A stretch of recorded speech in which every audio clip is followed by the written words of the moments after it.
Some are crickets, and some are not. Sometimes I crack myself up, folks. That just came out of my mouth last week. I didn't even think about it. Speaking to all y'all in the South, I suppose. Some are crickets, some are not. And this week, it's like some are crickets with jackets on. So my prediction for this time of summer was like 2 years too soon. We're getting the summer that I predicted we would get this year, which is actually a cooler one, and one that fluctuates quite a bit. So this reminds me to remind you to be aware that Mother Nature may have different plans than everything we've been hearing, that man in his infinite mouse wisdom will be able to deal with. Man is enough of his own problem, so you have to be doubly prepared for all this, because whatever you don't respond to kind of comes on us. The criminals have figured it out. Criminals have figured it out, and we aren't really still on the uptake about that. They gave us tools, and we choose not to use them. And I say choose because we were also required and obligated to keep what we were to keep. Whether or not we were ever told, you have to have a principle in you about that. And that's what they pretty much inculcated out of us. So it's pretty much senseless to really what we're supposed to be doing. We are almost perpetually a deer in the headlights. If we're not a cricket, we're certainly a deer in the headlights to most everything. And it takes a little bit. I understand that even people that listen to me that I'm close to, and we may work very closely together, it takes quite a lot. What I'm bringing out may not seem obvious, may not even seem relevant to a lot of you all, but it really takes a bit. Even people that are around me don't really put it all together. They're still, even as much as I give out everything that you don't hear just before the 2 hours that we're here, they'll hear a whole lot more, and they still don't understand how I'm doing it, which is a little bit troubling for me, although we're getting it. We're probably a head and shoulders above a lot of people in understanding what we're dealing with and dealing with it. Even so, we're having to check ourselves about what we're up against. It's almost unfathomable what we're up against. And so somehow I've been able to put the focus on this and never change my gaze. Just keep focused on this thing. It's pretty comprehensive. It hits us. When I keep saying, I repeat this stuff, they tell us it's multidimensional. This is no joke. I suppose I'll always have a spot where I'm a little different in what I comprehend. Probably because if I'm constraining myself to the fact of the real realities, there's many of them, my study will carry me probably far and away more than what lots of people will start to study now, unless they really understand how to study. And that's another lesson that I had to learn. There's a way to study. And it's really you got to throw up shields and blinders at the same time. But they're not to they're not to interfere with you. They're actually to cause you to concentrate. So while the world appears to be going nuts, and I guess it is, and it's not going nuts. The world is still spinning in the same direction, folks. This is the other problem. It's our response to a lot of this stuff. It's what we tend to buy into. It's the buy-in. They got public buy-in. That's what they talk about, these people. We just listen to what they're saying. They're telling us. And we tend to ignore all this stuff, these things. And I'm asking you to come behind the woodshed and learn not to do that. It takes, like I said, it takes a while, apparently. I've been working with people for well over a decade. And it's just so much to comprehend. It's so much to have to do. We were in the chat, and this is not based on what my friends and stuff, but in the chat there was a request about habeas corpus. That's quite a study, actually. And so we were trying to figure out, the question was, when you go to Canuckistan, what's a habeas corpus about? What's that? Well, my mind just went immediately to England. Okay, it's going to be like that. It should still be around. I don't study Canuckistanian law, but I say, well, it's supposed to be in your constitution and or your codes. Find your statutes. There's a reason why you find the statutes, because the occupier uses those as the guidance of what it had to what it has to recognize, and you have to follow those rules pretty much to the T. In fact, one of my first lessons about filing paperwork was on a habeas corpus, where I filed for a friend, and I was a lawyer, an actual guy who did law. He was a bar member as well. One of the first few that I found I could actually, I wasn't just being a racist. I could actually pick out the good ones from the bad ones, and that's a difficult thing sometimes. Not so much anymore. There's not very many good ones.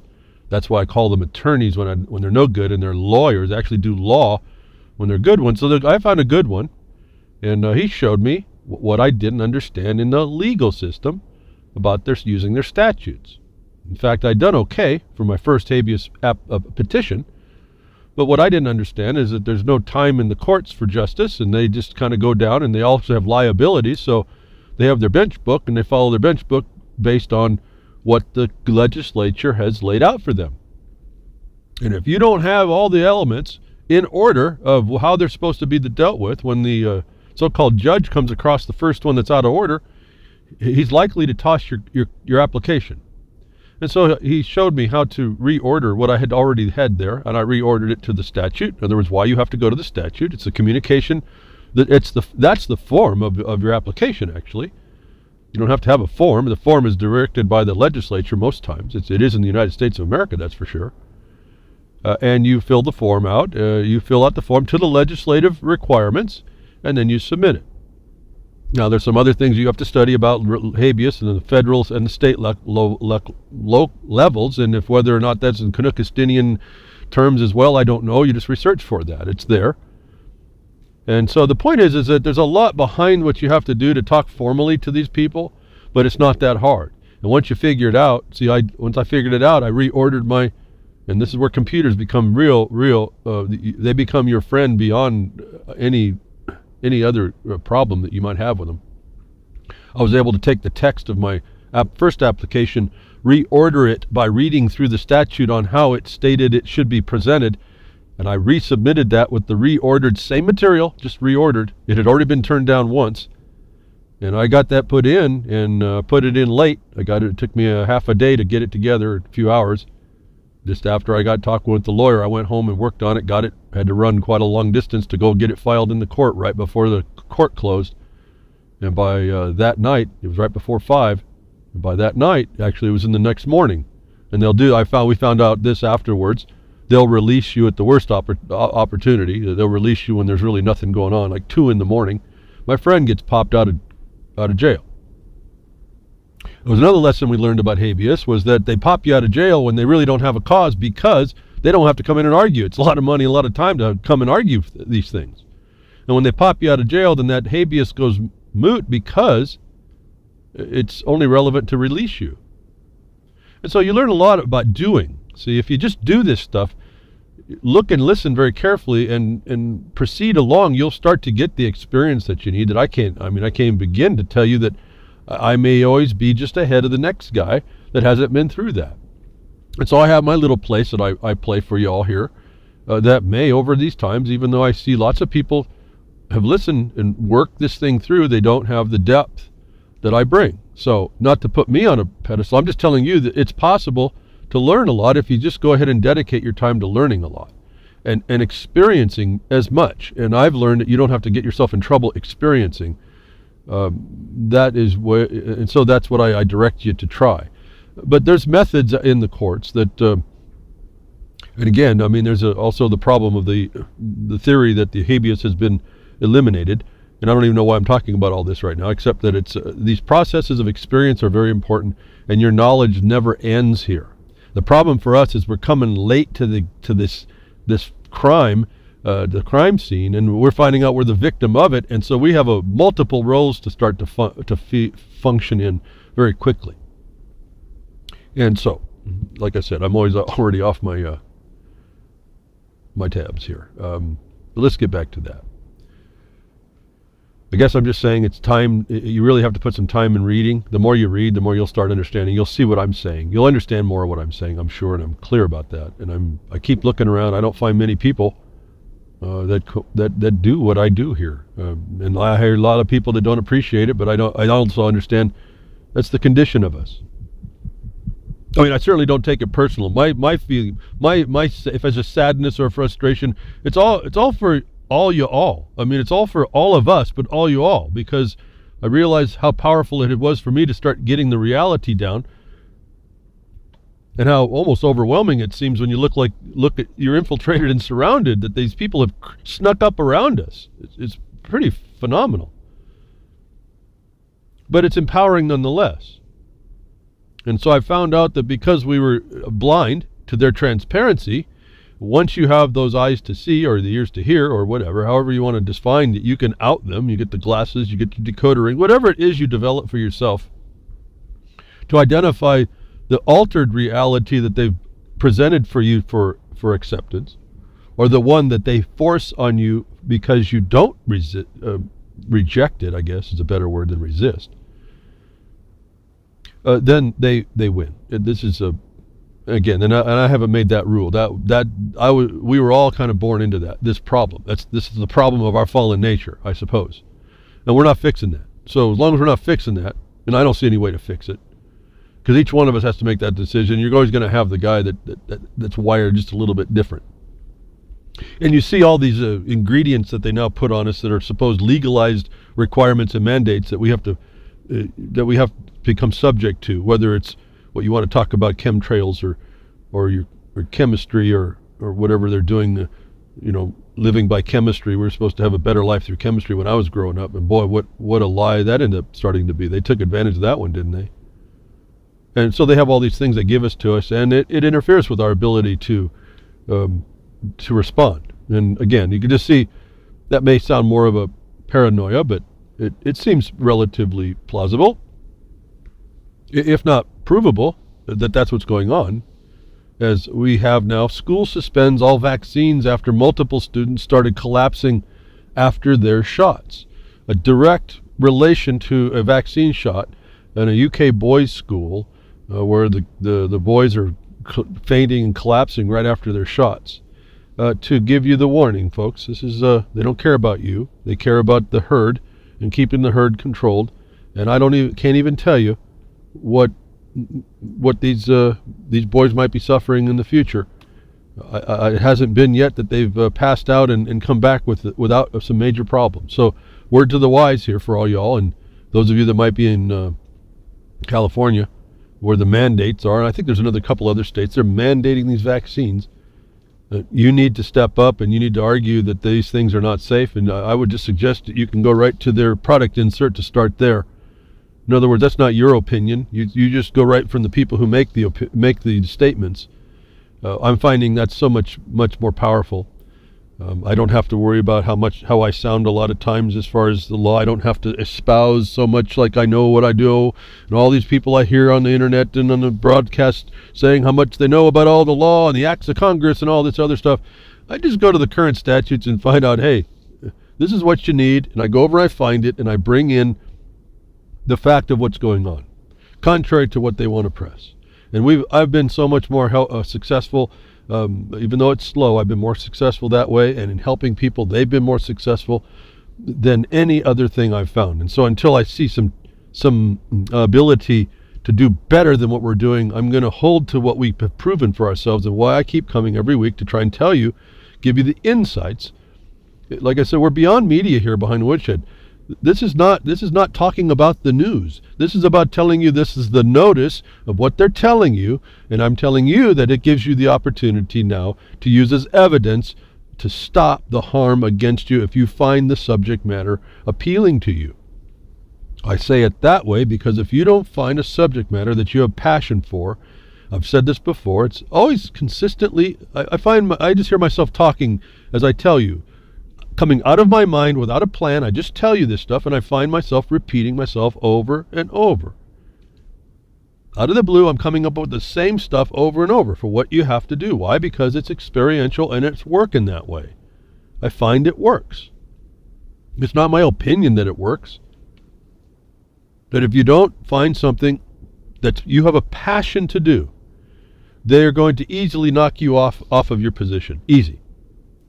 you will start doubting yourself because you didn't really believe it. And this is part of our problem.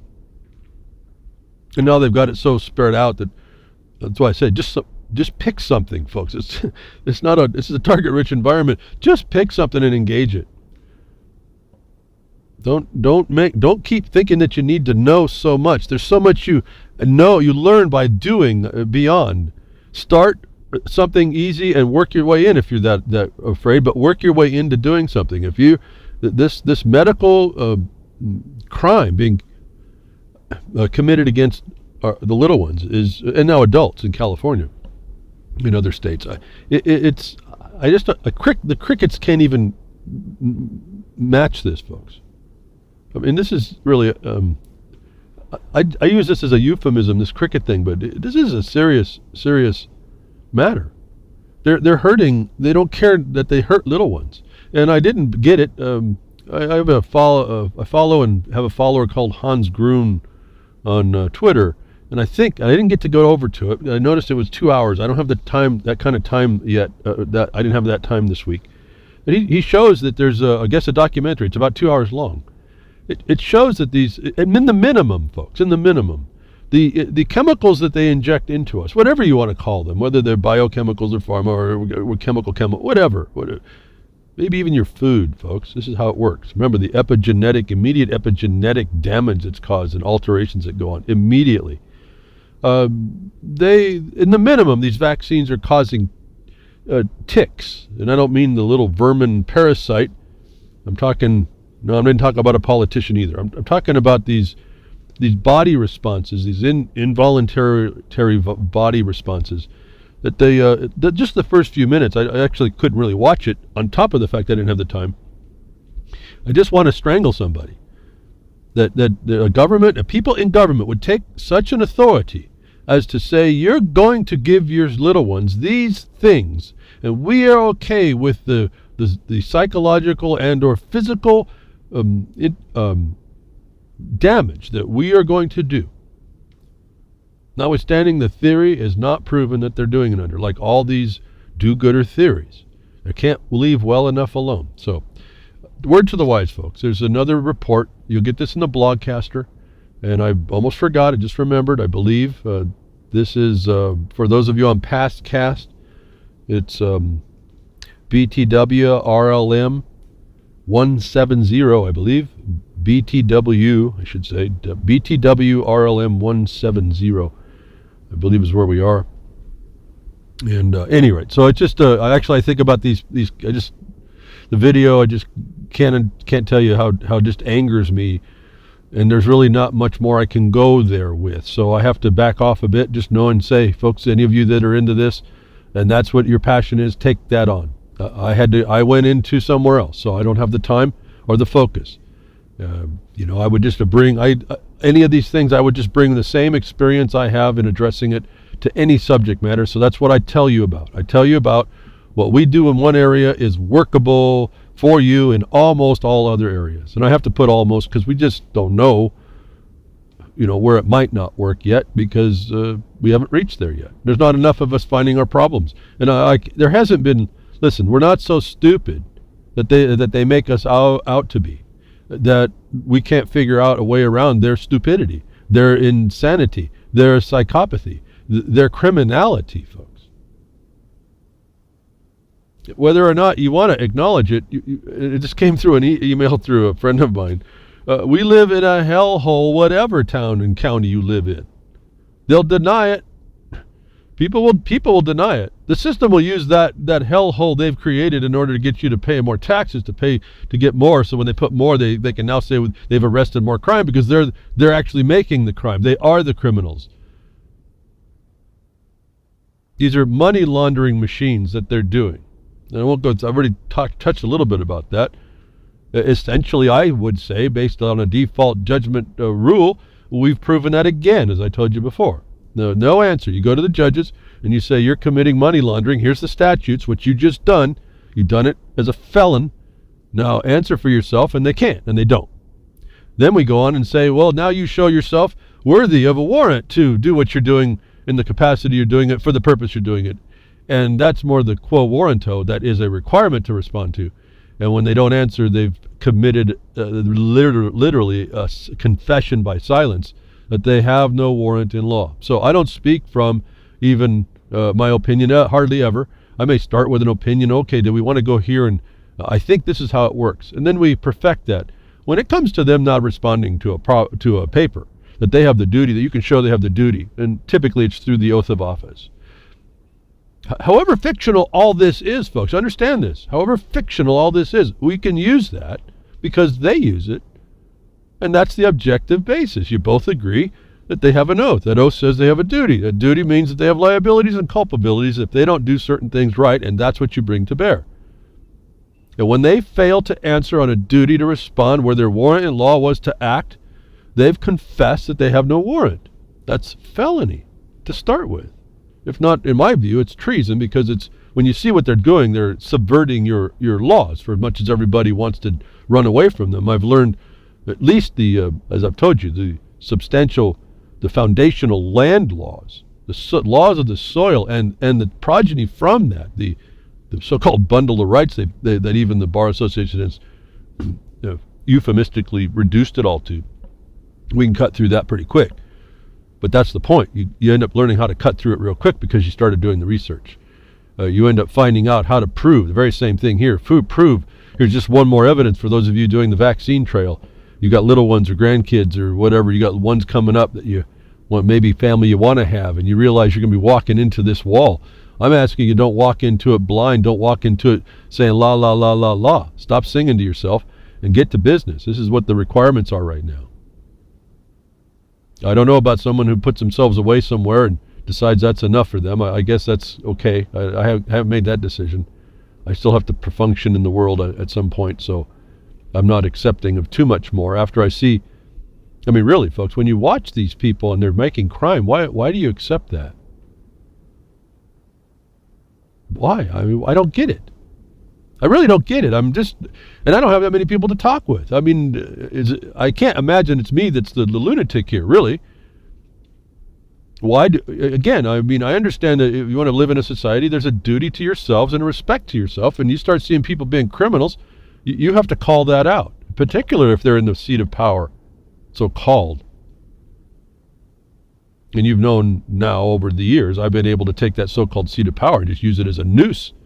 As soon as they take out property or take out a right or a remedy under color of authority they don't have, that's a noose for them. And we're living in a society that's so criminal now, it looks like the world's inverted. It looks like the reality's inverted, when in fact the reality's not actually being, the one that was meant for us is not functioning.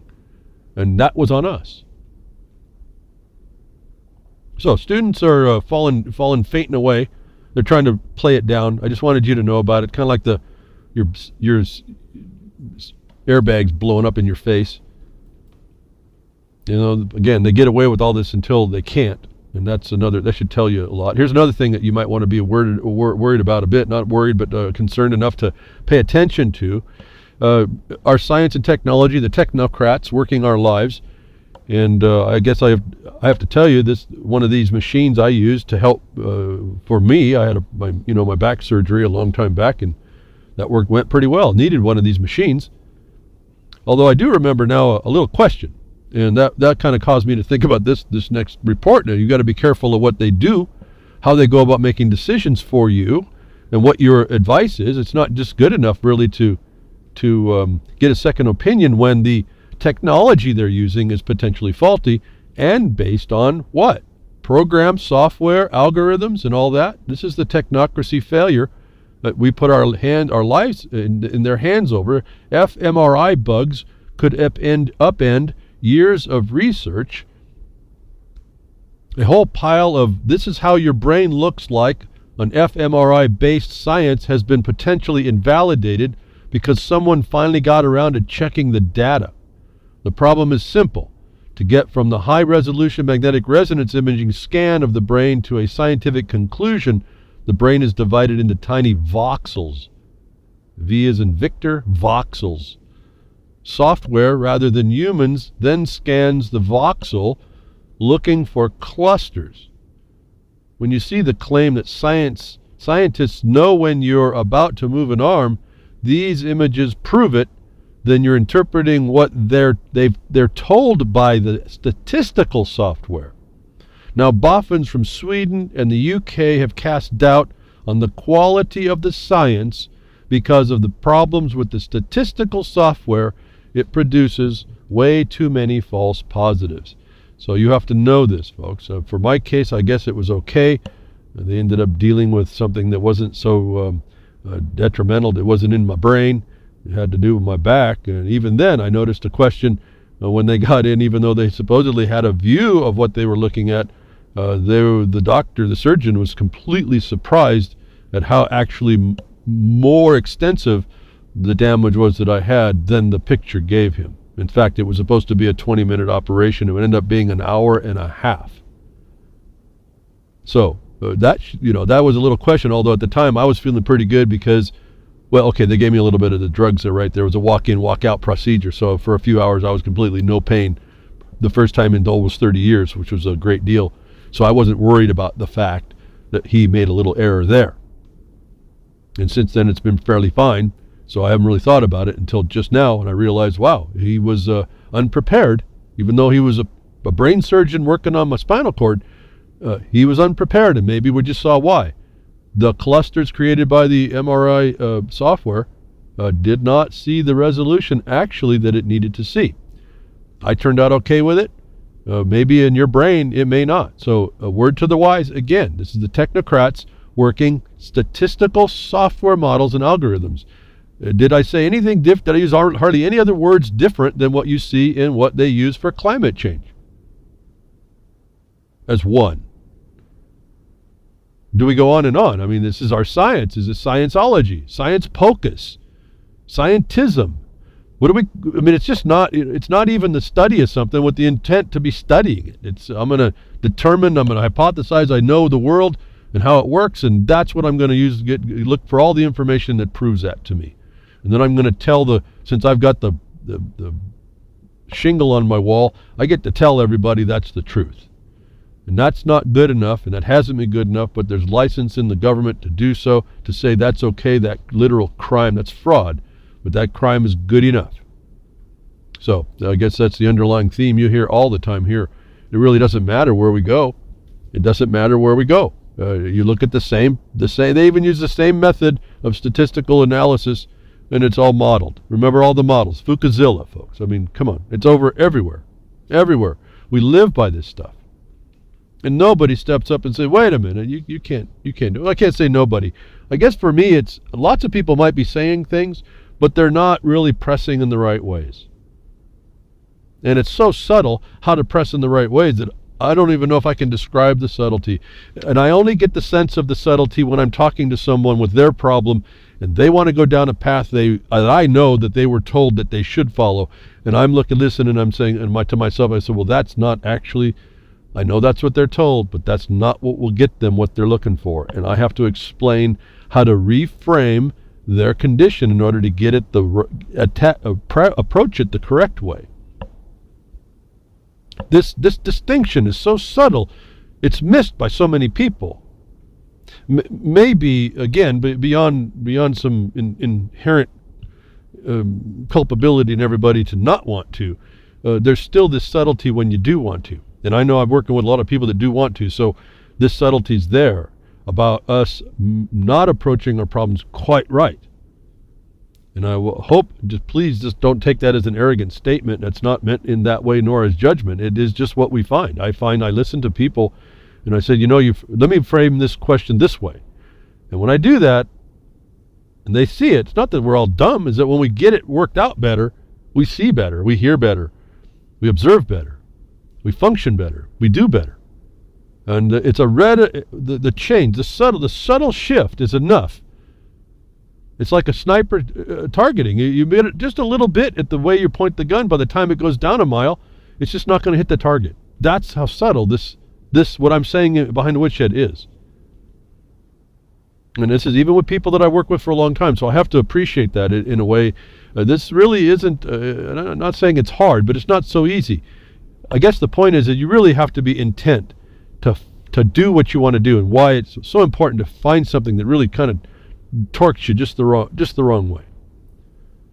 When you're being lied to and they keep moving this thing along. And that's why I said it's you doing something local with really targeting people, the people that are doing it. Why I don't think mass groups will work. In a way, if you look out in the world and what's going on, and we'll get to some of this stuff, what's been going on here in this rioting or mass movement type thing, I just look at all those people. I said, if they just reframed, that's so far off the mark for me, it's not even a potential. But if they were just to refocus, I've told you this before behind the Woodshed, for years, if they would just, each one of those people would refocus their intention on someone in the government that's causing the problem, the government couldn't keep up. And there's nothing the government could do to stop it. Nothing. They couldn't bring their cops out. They couldn't bring their riot gear. They can't beat people down.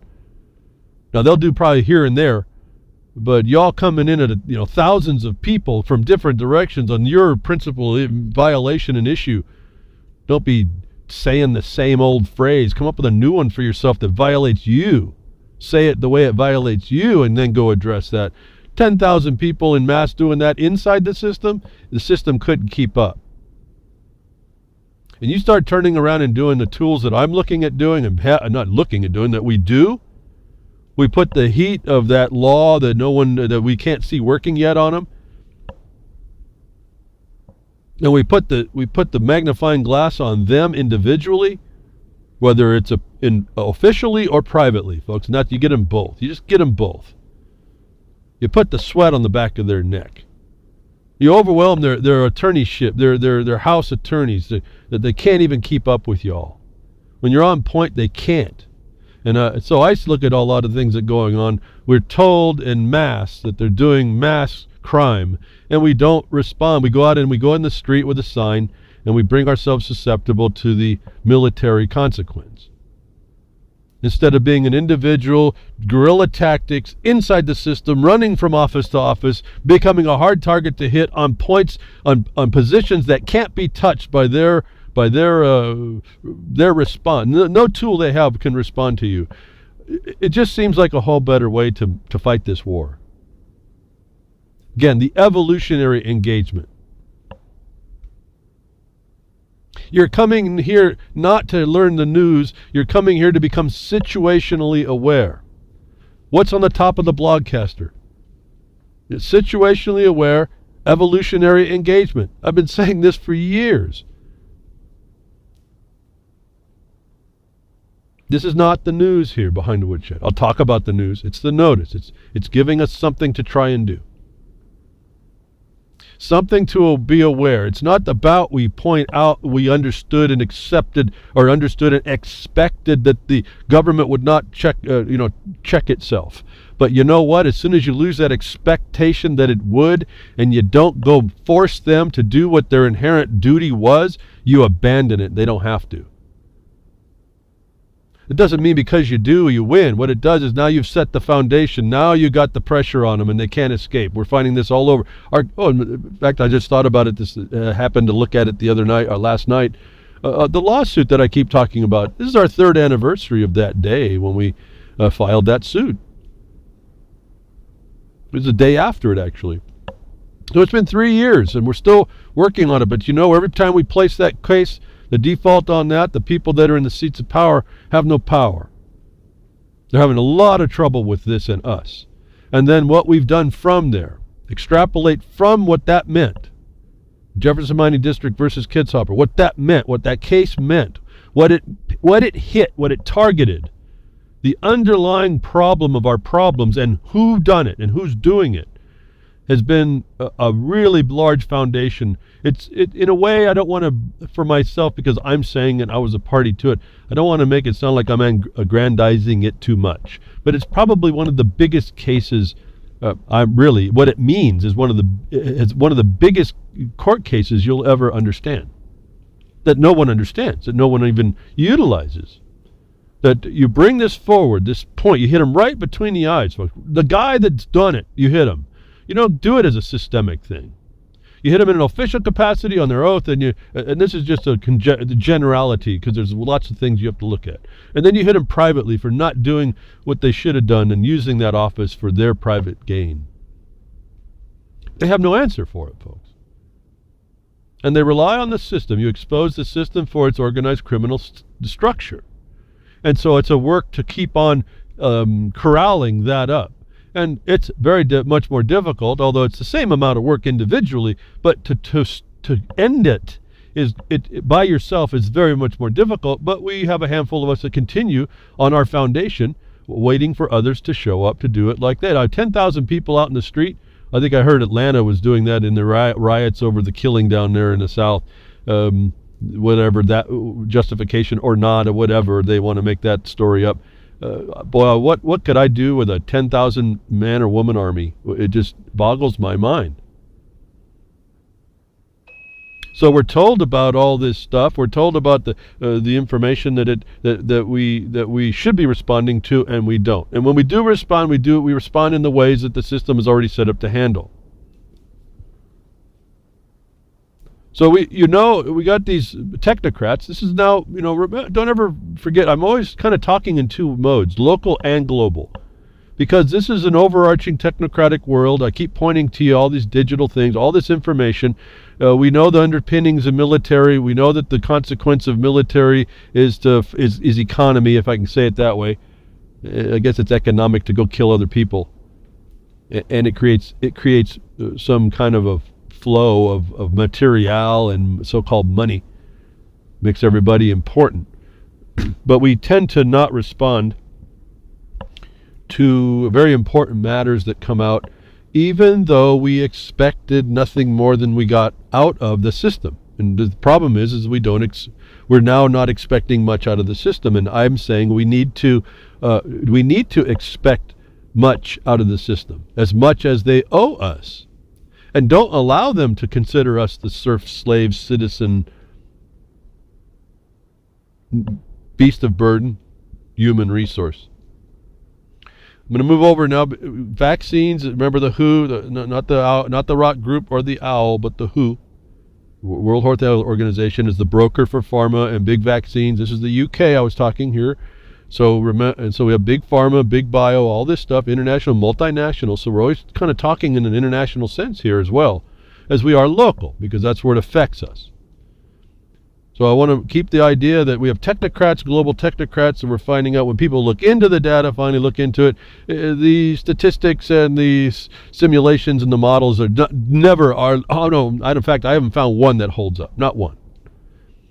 The information that they give us, it's garbage in, garbage out. Well, this is what's coming out at the same time that we may all be focused on things like Dallas and all over the world and these riots that I don't understand, peaceful as they might claim to be. The fallout from which is used for more antagonism as well, which we'll get to here, is during this time in Britain as well, a damning report, Chilcot inquiry slams Blair over legal basis for Iraq war. We're given the notice that what they've done was an improper war in Britain. What we have subsequently found, again, I'm not going to go through, you guys can read this as you will. The blogcaster will have a link. I'm sure you can go look around and find everything else that may interest you. What interested me was the fodder that the soldier's going to be based on this. They're not going to go after Blair or Bush or anything. They say that there was nothing good about what happened and the Iraq war was really not needed. Well, that's a direct implication against the United States for fostering and encouraging that. I'm not going to get into all that. I just want to point out the fact that the ones that may be suffering the problem is that now someone wants blood, they want revenge, and they're going to go after the soldiers. So those of you that are in the military that think that you are protected by your command, by your service, by your duty and your obligations, the things that you think you had, you're on notice now. The politicians will be exalted and you will suffer the consequence. But Chilcot inquiries is really like our 911 report. No one expected it to be different. Well, folks, I have a two-part view of that. I agree. The truth is, you're not going to get the criminal to out itself. I mean, so at that point there, I have to agree. We have no expectation it could be different. But I want to stop at the point of the report. We need to expect that it should be different. And more than that, it needs to become different. We need to have that expectation. I expect that someone who takes an oath, if they're going to be representing the law and the order of the society that keeps the peace that I rely on to go to work, where I go to work in the mountains, or provide a space for me for having a remedy against someone who does me harm, which should be everybody in society, that system sits there to do so is pretty neutral. That when it was turned around and used as a weapon against you was not okay. When the divisions of the government broke down to check the excesses of the other, that should not have been okay. That we've come to the time when we don't expect something like the Chilcot inquiry, which really is I'm getting speechless. I can't even tell you all the hidden, the transparent words of war crime in this thing is phenomenal. That we didn't expect different, I understand on the surface level, but we now should expect different. No different than Brexit is the condition where the people have to take control now. Don't give it over to the politicians. You watched how all that shenanigans happened right after that vote. The people have to take control. Chilcot inquiry, the people have to take control and demand more. Instead of going 10,000 people out in the streets, 10,000 people should go into the structure of government with a proper response. In paper. The pen is mightier than the sword. What is it? It's gumming up the whole system, for sure, at least. And most likely, 10,000 people doing something's going to come up with something else. Not so out in the streets where they marginalize everybody and then they militarize against you, and you're just deemed to be the big rowdy nonsense that the rest of the society who's got their head in the sand wants to believe. See, if there's 10,000 people, those officials can't have nowhere to run, because if there's only one or two of you, they will run the other direction when they see you. And so you have them corralled and you're on point. This is, to me, that this inquiry focused on the fact, however they want to couch the terms, it was an unnecessary war. It's war crime. Whether they're going to go after Blair and Bush is up to you to insist that this gets stopped. Why? Because your son, daughter, is father is being used as fodder in these military wars that have no justification. Why did it take so long to come to that and so much money? I don't understand. It's another style of a theft. Maybe throw that as a tag onto the rest of this. But while all this other nonsense going on, the Chilcot UK thing pops through. It's all coming together. I don't have the time to really go out and ferret it out, although I think I don't do too bad. I haven't done too bad over the last couple of weeks and looking at this stuff, even at a distance, and partly because the method of what they do is known. Like I was telling you, all the so-called alternative media promoting that this super state was conceded to, was admitted. That wasn't even news, and yet it put focus. There was lots of people with focus on this thing. So these countries will do war crimes. I don't care how they couch the words, and the leaders will not be prosecuted. At the time that the same leaders that will not be prosecuted work and to advance the globalists openly demanding world order centralization came in right after I was talking last week, bringing up the Brexit again. That's why the people have to take this by the horn and not be gored like the matador that we just saw on the internet. No, you got to do this a little bit better. You have to take the bull by the horns here. Why is it all of a sudden now we're seeing two women now running as the only candidates now are two women to run Britain after this? I mean, Hillary Clinton is just so far down the path of interesting anymore as a woman in the office of any country. I don't even know why it even brings a tear to anybody's eye. Other countries have overdone this, but why is this world now having women in the seats of power. And that's the only one that you can have. You have to go look at the agenda. You have to go look at what they've done to women over the time, the decades now. Yes, I have to admit, it's decades for me, many decades now. It's kind of surprising and pathetic, but that's okay. That's where we are. That's the reality. I can't deny that. Why? Women, children, and the indigenous folks. It's the theme of the perceived downtrodden that they take advantage of. They put them in place. They look at the hero they are to put a woman in place that runs the country, and we all know that doesn't run the country. What runs the country, more importantly, is the finances, and all these people become secretary. All these supposed high place are secretaries to the actual CEOs of the world. That might include the Queen, notwithstanding that they're protecting. She's got to have protection for her property, and Brexit provides for that. But this report came out, nice to get talk some more of what I've been telling you. It's someone else who looks and understands pretty much, although this story you'll find in the Blogcaster. Globalists are now openly demanding New World Order centralization. The author presents this as a question. I wanted you to say, take what he writes and make it a reality what he writes. That's the plan. This is what's coming down. I've talked about this weeks and weeks ago. Someone else now writes about it. Like I was saying, it's coming now. I used to be quite far ahead of things. It's almost I get it out of my mouth, and that afternoon, like last week, it's being proven. What I'm telling you is obvious to me to see that lots of people think is a fantastic thing, or the expectation was there not to expect. I think that's dangerous. We have to expect more. We have to expect a standard. If we have no expectation, or we have expectation that a crime would be committed, and we watch it, who's to blame for that? Who's to blame for that? When we allow people to give us bad information, which causes the death of innocent people, let alone the death of our own who believe that they were under some duty to go kill innocent people. We're looking at mass crime.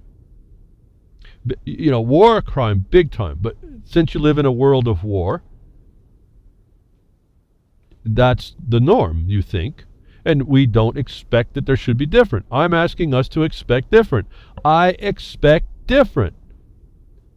I expect they're going to act as a criminal too, but I expect different. Why? Because there's a standard I want to have everyone hold to. Because if I don't, we're standardless. And then there is no crime. It's whatever you can get away with. Do you see that happening now, folks? I mean, I don't care how many different angles you come at this thing. But the media helped in promoting the war ahead on this.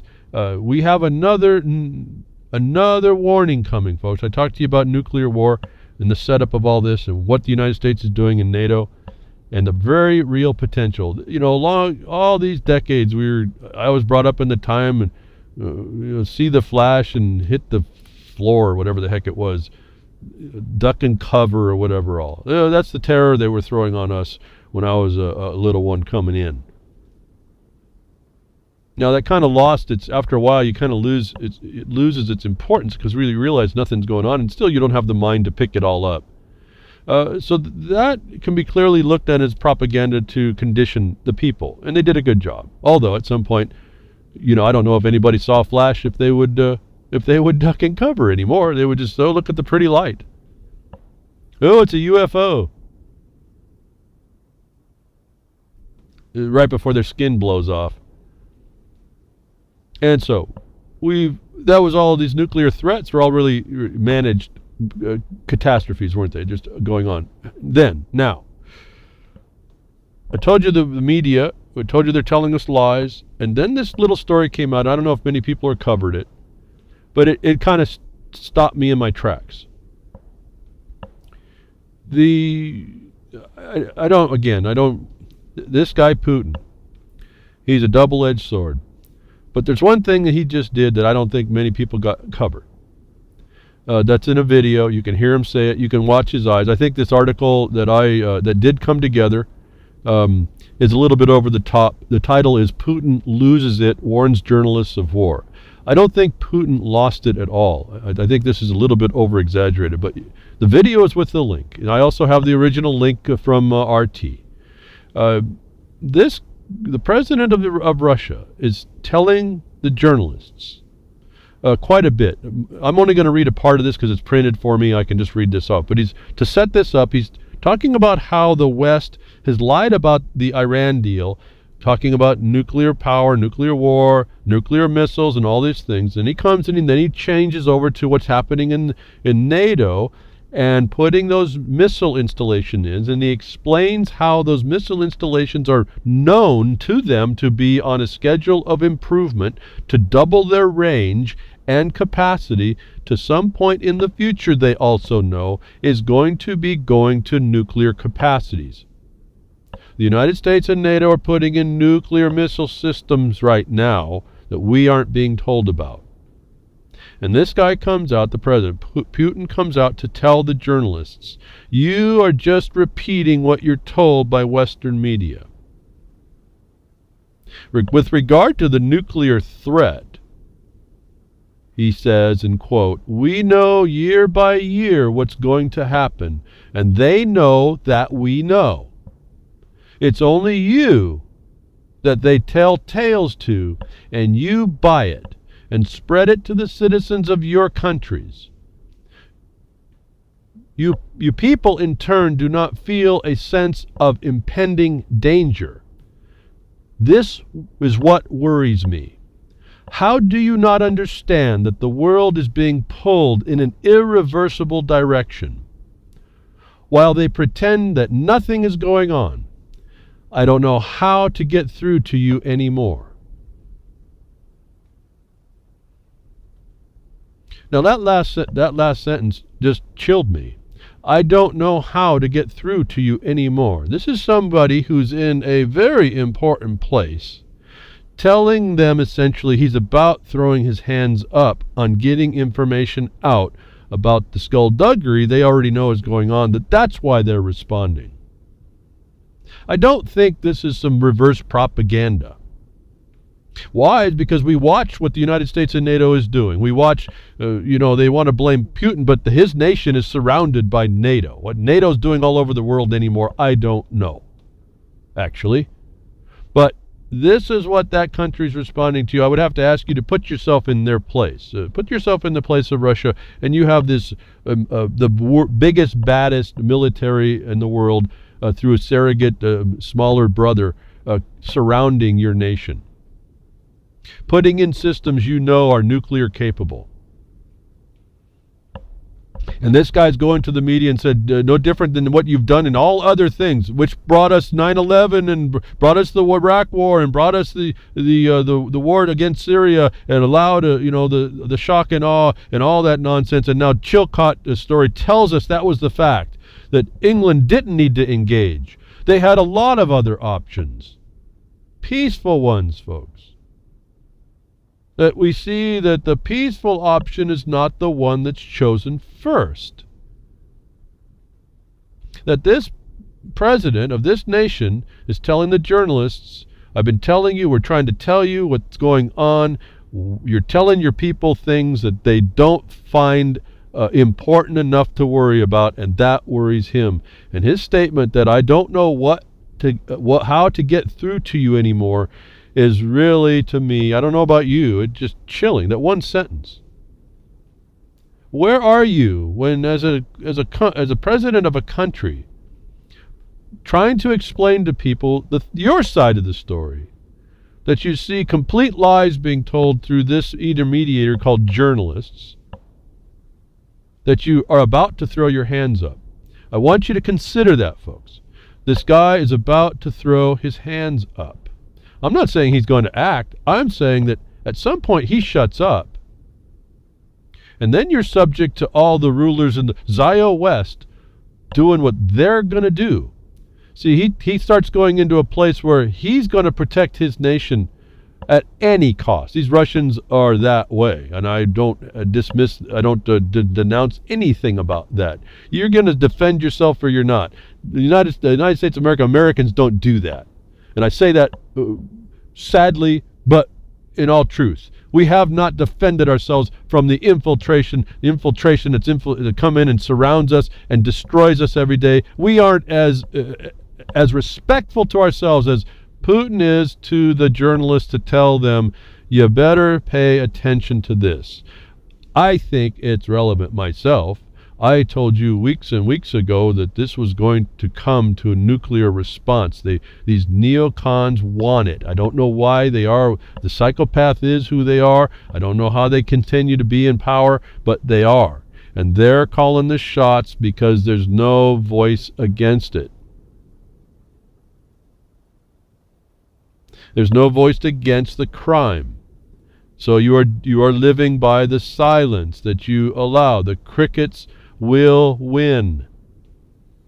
You'll be glowing crickets, but you'll win. You may have your little legs and body parts spread all over creation, but you'll have won, crickets. The cricketers rejoice. Because you won't have to be crickets any longer. This is the way this is working down.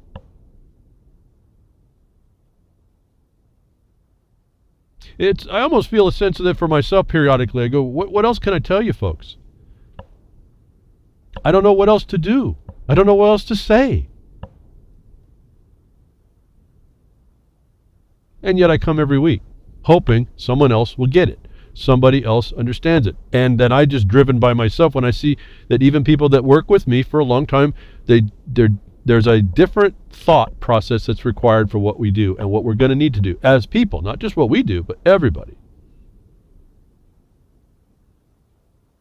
And again, I appreciate the emails that I'm getting sent here to a few of you doing the research, starting to realize that. You start to see what I've been saying. When you start to do and dig in, you start to pick up the things I've been talking about. That's all I'm only referring to the things I've read myself, so it's there. The truth is right there for you to see it.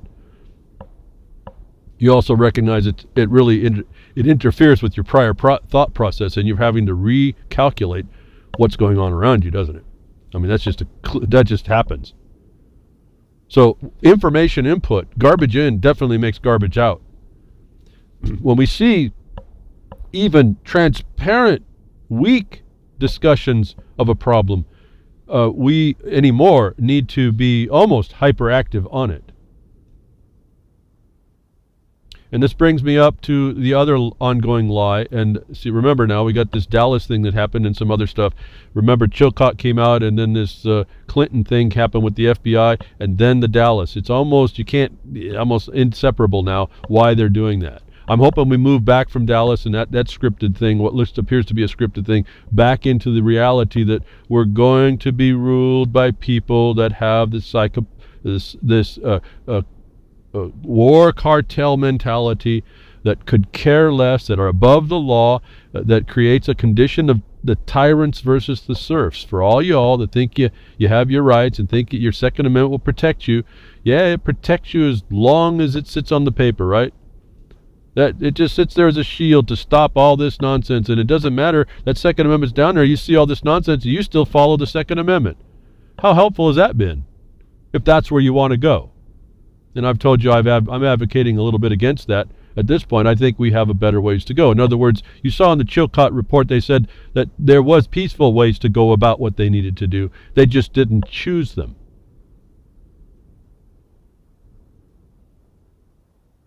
So we move into the domestic side of the problem, where we're being fed a bunch of nonsense, and there's criminals running around and no accountability. You start to see the world, the prison, the wardens are in charge, and you're not one of them. And you won't be. And we don't respond to that. But let's put the standard out right here to start this little quick conversation, I hope. I don't really have much to say. I think someone actually said most of what I would say. I had other things to view about this Clinton thing and the FBI. But let's set up the standard. Navy engineer sentenced for mishandling classified material. This was back in 2015. It's not too far away, but it's still just far enough away to not be away, just to give you a standard that's not the same. A naval reservist was sentenced for mishandling classified materials. A federal attorney announced Wednesday that Brian Nishimura of Folsom, California, pleaded guilty to unauthorized removal and retention of classified materials. All right, that was the removal. Listen very carefully on the standard here, what's going on. He pled guilty. This week, we hear the FBI recommends no charges against Clinton. We heard the tarmac situation with Clinton's husband. That meeting was exactly what I thought it was, is they were saying that the FBI is going to recommend that we don't prosecute, so I'm not going to prosecute. And I'll put it on the FBI's recommendation. This starts a whole ton of problems. And just referencing from Zero Hedge, and I have quite a few links from Zero Hedge on different issues this week for some reason, but they seem to be on this. Whether or not I fully believe everything that they're saying or agree to, they give the rounded out point. They do some highlights for you if you're only looking for reading the bold parts. They do some of the bold parts. It's easy for you to pick up. For those of you who don't have a lot of time, want to keep in some of the know. In a surprising statement which concluded moments ago, FBI Director James Comey announced the federal officials have decided not to pursue federal charges against Hillary Clinton for her email setup. That word setup, folks, that's the key. No one talks about that setup. They talk about the transferring. They talk about how she did it, what they did, whether or not there was intent, which is completely really irrelevant here. But if you go read the law of this section that they decided, they say that the federal officials have decided. So you have to ask the question, did the federal officials that decide have authority to decide? Were they paid money to decide, essentially, as well? If not, misappropriation of funds right there. But they talk about that setup right there. And if you go read the law, this is the thing I found pretty starkly missing from the discussion. Everybody focused on this gross negligence requirement, which the FBI claims was exceedingly careless. Well, I don't know how big is exceedingly, folks, in careless before you jump over into gross negligence. It's been said that they're really synonymous. Exceedingly careless would be synonymous with gross negligence. In some regard, it's really not. There's a really subtle distinction, but a lot of it seems to turn on whether or not an actual harm happened. But let me get past that. Let me get past into the law that they talked about. If you look very carefully, she had to have established, it was in the law that the setup that she had to be a proper setup. It had to be appropriate for the function. Not only did she not have one that was not appropriate, she had 4, they found out. So notwithstanding any transfer of emails, if they identified one email on any one of those systems that was identified as not appropriate, it was enough to be gross negligence sufficient for that statute. Has nothing to do with all this other stuff. But there's more and more about this problem, that the FBI was handed the authority to, they called it a recommendation, but you notice they actually defined it as a judgment. Since when is the FBI director put in the capacity of a judge, folks? Who was the authority that allowed that? Not even the DOJ Attorney General has that power. They have the right to look at the evidence that was brought in. The FBI is the Federal Bureau of Investigations, not the Federal Bureau of Investigations recommendations and judgment. If you're not seeing the law fail right here that everyone seems to be missing, and I'm sure that maybe some people have talked about this on other places, but given that you couldn't find an appropriate setup, she's guilty. I don't have to go farther. Where's the connection to that but her oath of office? Because why? It's a national security situation. I've heard some say, well, it doesn't matter, but, it's national, who cares about all this stuff? Well, if I expect to have a place that I'm going to be peaceful to do my thing, I want a state system that sits neutral, that the officers of which are going to be neutral and provide the things that we need, not circumvent them and cause criminality to befall us. I tend to be a little bit more, like I said, seeing the mining districts and the origins of those, outlaw as the miner was at the time, still created their own functioning government amongst themselves. because we're not so nice and we had to figure out ways amongst ourselves in order to keep the peace amongst ourselves. And that peace was established and adopted by Congress in making the mining law. The mining districts are governments of miners that fended for themselves, and they did it properly. Otherwise, it would have not been taken on. And so to me, that's a good little model. Kind of gets rid of all the nonsense, actually, as well. When you start participating, you start seeing how that actually works. So what a participatory government actually works is those mining districts in large part. Yeah, nothing was perfect, but I mean, if you look at what they functioned wise, they did certain things certain ways. That the state, so-called, this coming together of sovereigns, if you will, the property owners, to keep peace amongst themselves and keep the outside world from invading, having remedy against that, like the invasion of the lawyers, which they would really put on a rail and send out tar and feather. Attorneys were outlawed in mining districts. For good or bad, they were outlawed. They were just known they were just no good. So let me get to that. So you have all these people, these giving delegations of authority that are not in the law. Why people aren't making a list of this, I don't know, as a cause. I'm not quite sure. But anybody who really finds this thing to be a problem should be making these lists to make the cause that no one else will make.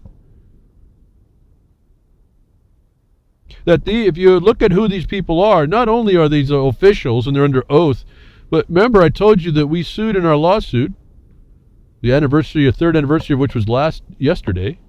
We sued the Bar Association because the Bar Association has members that have infiltrated every porthole and orifice of the government, and they control it. Let's look at the players in this. Notwithstanding this oath of office problem, we have an organization that sits in each seat of power. Comey is an attorney.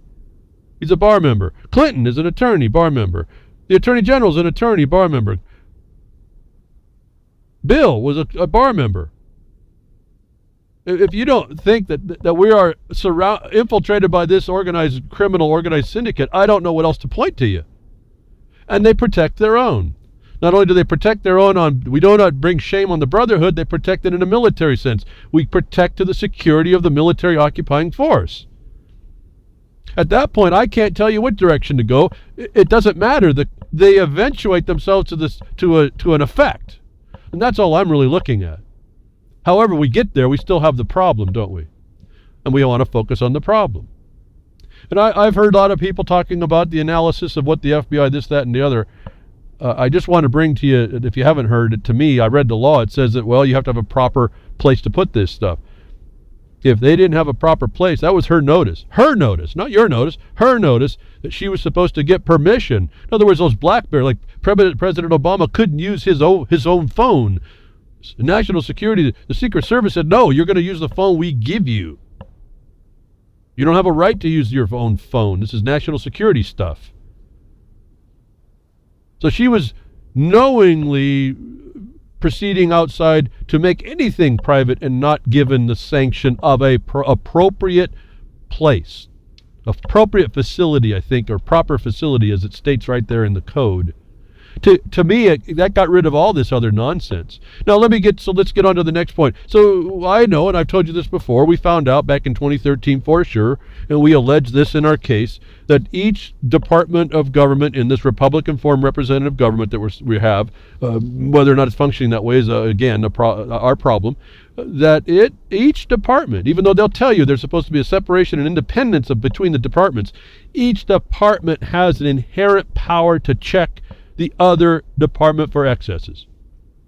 Inherent. They don't even need a statute on this. That Congress comes up after all this nonsense, where one report says that this Obama administration through this facility, Obama's an attorney, isn't he? Another member, right? Oh, wow, we're just surrounded. These people are thick here. These parasites are just running our lives. One report I found, someone identified 6 more criminal laws being violated. And I mean, it depends on how you want to look at this. There's when government goes bad, officials in government go bad. I found out it's your arm ain't long enough to write the list of crimes that go on. that has been swept under the rug. So I want to throw in that little list because I thought it was important. You can go through all the codes that they go on. I want you to really see the codes that are available to you. Why? Because I want you to make the cause. I want you to see how you would develop this for yourself to show how wrong this decision is. Folks, even because of they said they want to make this as transparent as possible. What have I told you? That when they told you that, this FBI Comey guy says that he's going to make this transparent because of this importance of the issue, they're trying to make it invisible to you. Your job is to make it, to pull pull down the cloak, to pull back the curtain. Find the discussion that shows that they had other duties. In the minimum, folks, because if this is supposed to be transparent, they would have removed themselves, all of these officials, and they would have invoked the jury, folks. The grand jury would have looked at this. Now, they have their own little magic. They can do that, and they could have still got the outcome they wanted, but they would have had to do it with a few more witnesses. If they wanted to make this thing look a little more apparent and transparent the way we think it's supposed to be, they would not have been a part of the judgment or recommendation or determination schedule. In particular, where Lynch meets up with the husband of the suspect, which they know is actually a criminal on so many levels. This is Hillary Clinton. This is your next president of the United States as they are promoting it. So throw in more law, folks. If you want to see how to read law, it's right. Another article, someone comes out. There's people that are doing this research. That you'll have to think about. Set up the elements about how you would do that if you want to think about it. To me, it's an exercise not of futility but of practice, and you can actually go through and make your own complaint, if you will. Although I would without more, I would highly advise to do not file that with the FBI. You're witnessing a criminal cabal, folks. And so, as I told you before, when we did our show cause to a department agency, the FBI came and attacked us with the very same statement. We don't see a crime here. It's highly consistent. See, it's not a surprise to me. I didn't expect this to be different. What I do expect is that it follow the law, and that makes these people criminals. See, that's the point. If I expect, there's a law that I expect to be followed, and they didn't. See, now I have standing to go after them. If I don't have an expectation, I give it up, I put my hands up. They get away with the crime. So beyond this little sect, 793J or F or whatever the heck it is, when you look inside there, they didn't even touch a whole lot of stuff that's in there that makes her culpable. Someone else has identified a whole lot of other laws under Title 18 of the United States Code. But I will suggest I have a link to this, and I don't talk about the other hosts too much or their broadcasts, but and I don't. Anyway, I don't. To me, it's well, I'm on record. I don't think it's some of the stuff we need to know to go after these people. But anyway, I'm going to promote somebody's interview because I think he's well-spoken. He doesn't speak all this stuff, but he speaks enough that I think you need to hear a better someone who would articulate the position. Even I appreciated hearing the words he used, even though some of the subject matter was missing. Rents had an interview with a gentleman, constitutional attorney Jonathan Emmerd, on what they called the Comey's cop-out. That I'll have a link for you to. I appreciated the clarity and the succinctness with which this gentleman speaks. I think he's actually a professor. But notwithstanding the point and all this connection with the bar, listen to how he lays it out. And it's a nice, concise way to listen. It's only, I don't know, maybe 20, 40 minutes long. You'll get that at the Blogcaster. I'm not going to underwrite the whole thing, but in large part, it's listenable, and I think it's on point to show the disgrace that we're looking at. That we can expect that it was going to happen this way, or we can say, wait a minute, we expected them to be criminals because we see them as criminals. Now I expect the law to impose itself. Getting me to Congress. Congress, in its inherent power to check the excesses of the the executive, which becomes administrative, has the power to ask the right questions in order to indict all these people. One question that came out was when they questioned Clinton that she didn't testify at all. She wasn't under oath when they asked the questions. that Trey Gowdy is supposedly being the firebrand of justice. I didn't hear that they pointed out to the FBI director for him to develop the oath that they administered to her and the testimony that he was using to come up to the recommendation. To have him present that testimony. Testimony is a very important thing. You have to go research that out. You can also kind of contort it to mean test the money. That's another fun trail. But testimony. It's not just some meeting talking and asking questions without culpability. That this recommendation, to me, was based on no evidence at her instance. That the Congress had inherent power to check, and still does. And this might be a phone call you can make, a letter you can write. Who knows what will happen? You never know. You put enough 100,000 people doing the right letter, you never know what happens here. All right, just the heat of the sun comes on these people. That I didn't hear the proper questions asked of anybody if Congress was interested and dedicated to finding the truth and the law and adhering to the law. In other words, they're culprits here, folks. They're all in on it.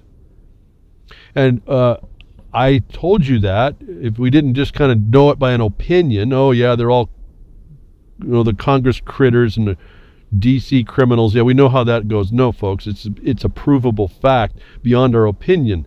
Our lawsuit, we identified the political parties, whether you're a Democrat or you're a Republican, whether you're those or even a bar member, you are committing treason. You are committing felonies. Everyone you look at in these conditions that do this are criminals in the office. That's not my opinion, folks. That's a default judgment, their silence against the factual allegation of the point. It's not surprising that we see that Clinton crime mafia back in force was a response after this matter. It's always been a mafia. It's not just the Clintons, it's the whole system has become this way. They admit to that by confessing through silence that they would not answer what we were saying. Not saying, but we proved. There's evidence of their wrongdoing against the people. You want to know how we got to the state of Oregon through there and then back over to the state federal government? It's through follow the money, folks. It's the grant money's coming through these streams.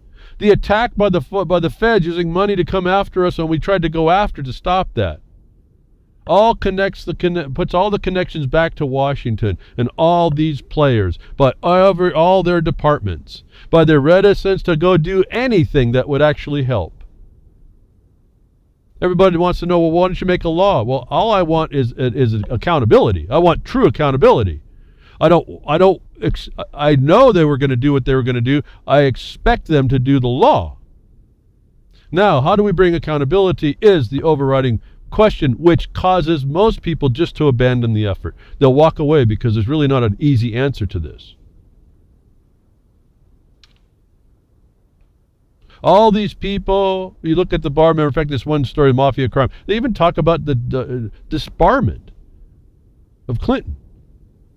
These are the people that are in this global foreign oppressor called originates out of the INZA Court, the International Bar Association, the American Bar Association, the paperwork of which I read parts of on the broadcast to explain to you this is an order system. The rule, they call it the rule of law and democracy. Democracy is mob rule that's caused by government, by military interposition of your people, and then we're going to move in this rule of law. What private foreign law in your land. They did it in the United States already. They've been doing it for 150 years. And it's beyond that, but I mean, it's easy to see in the record. You can just read where the bar went. It starts out and goes and moves right across the country like a conflagration. No one stops. These people are here.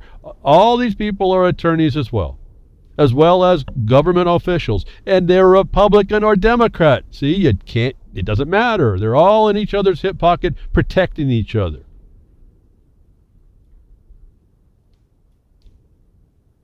We see the stories. People are seeing what's going on. They're making all the connections. I'm saying you take these reports, find out the facts that are the right ones, make a list, and you have a cause.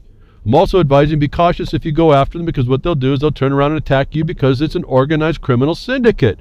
They send Guido out to threaten you, and if you don't, they'll try and break your knees.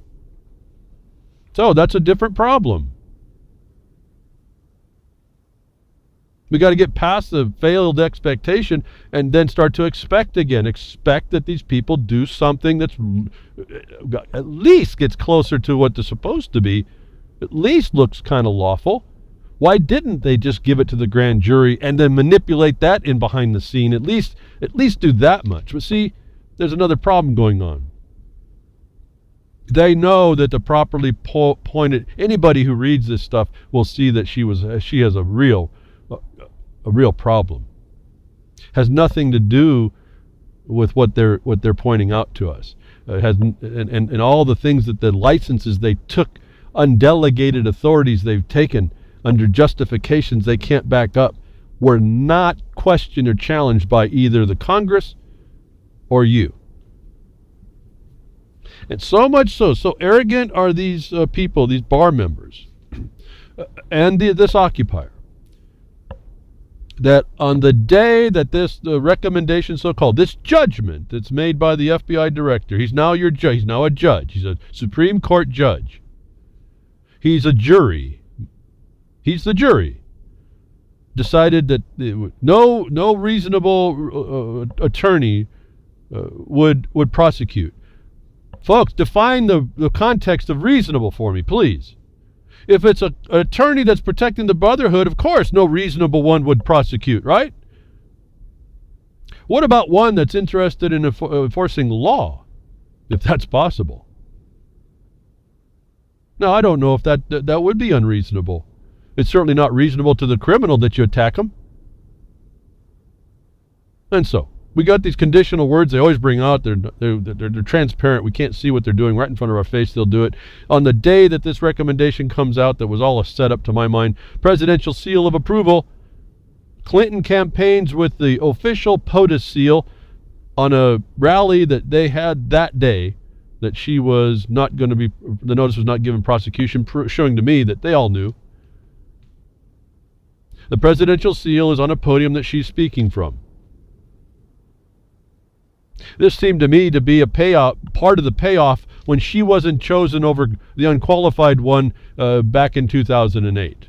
This is part of the payback. And not that I am really promoting the voting thing. It's a franchise that's really a corruption crime against you.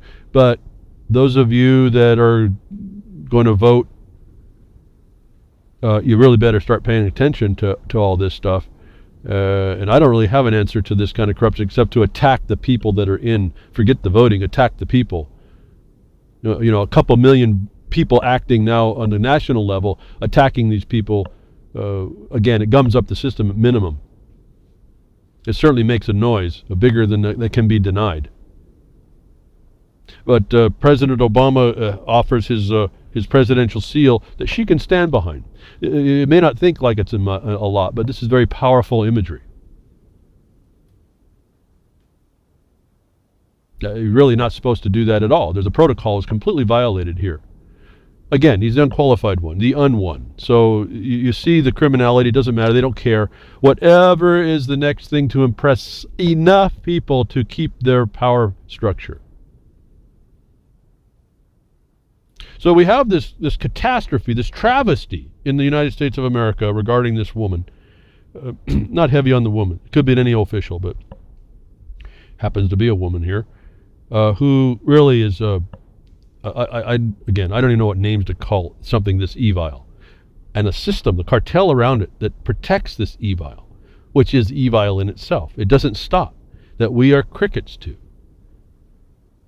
That runs the media, that runs the game to keep you off balance so that you don't amass in a proper way to do proper things. That keeps allowing this condition to go on. Fettering your attention at least.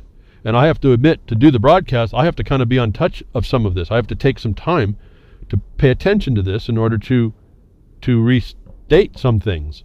And it's a lot of times I'm thinking I'm just not doing the job I need to do on any one story, and I feel a little bit I don't know, not bad, but it's insufficient, and maybe I'm failing at some level to be not more of a moderator, an announcer, or whatever, of how smart I can be on all these subject matters.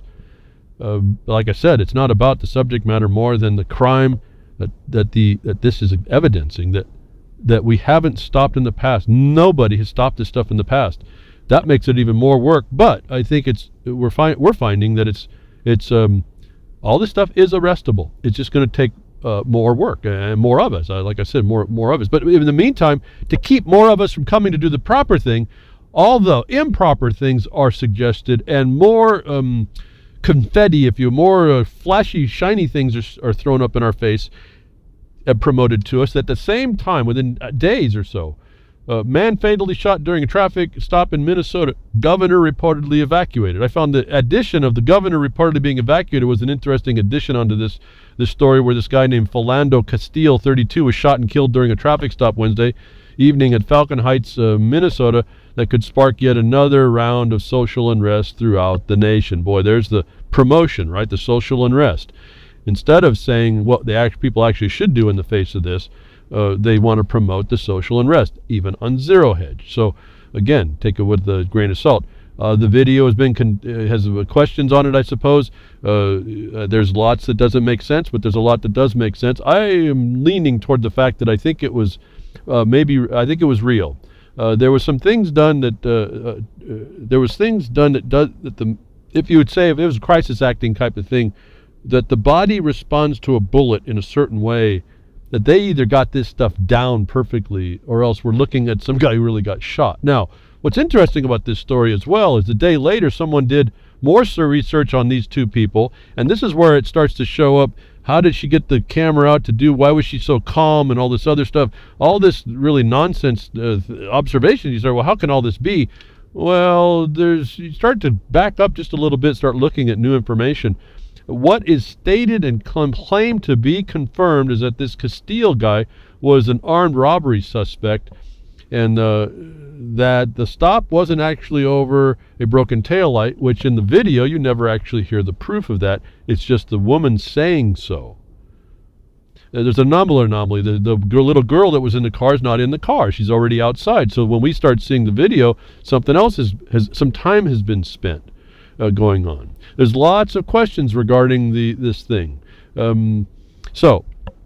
I think we see a guy die right there. Everyone wants to know, where's all the blood? Well, folks, when your heart stops pumping, there's no more blood. It sits in the body unless it has a place to drain from, and there's not very many air holes to make it leak out. So once you get shot and your heart stops, that's it. I mean, there's not much more blood that comes out that I understand. And in particular, I guess if you got a hole through you, I guess you could leak out, but that's not why we don't see a whole lot of this stuff. But more to the point on this, I think we watch a guy die here, and they right up in your face. They try to tie these pictures. They prove these pictures of this other guy. I don't know, folks. This guy looks like, I guess he could look like he is. But I kind of have to go back to something here. We're innocent until proven guilty, first of all. Even if he was a robbery suspect, he's innocent until proven guilty. Whether or not he was stopped, he's innocent until proven guilty. I think Cracker in the UCY chat right before the broadcast put in a link to a report that this guy was harassed 52 times in stops in that town. $60-something $100 worth of fines against him, possibly, if it's the same guy. So we have a profiling problem here as well. But this builds up to our problem, and it kind of ties into the Dallas thing. These cops are given too much license to kill you. And let me move over into something that's even more maybe controversial for a lot of people that won't believe it. Even if this guy, and when you see the analysis, you see the guy apparently, I can't know, it looks like it might be a gun in his hip. Even if this guy had a gun, even if he was an armed robber suspect, even if he had a taillight broken out, that gun is not a question until the guy goes for it. That gun should enjoy the Second Amendment. You have the right to keep and bear arms. He's a suspect. He's not guilty of anything. He's a suspect. Even if he lied about his concealed carry, which this one article points out he never actually applied, so that was a lie, I don't think that a concealed carry was necessary.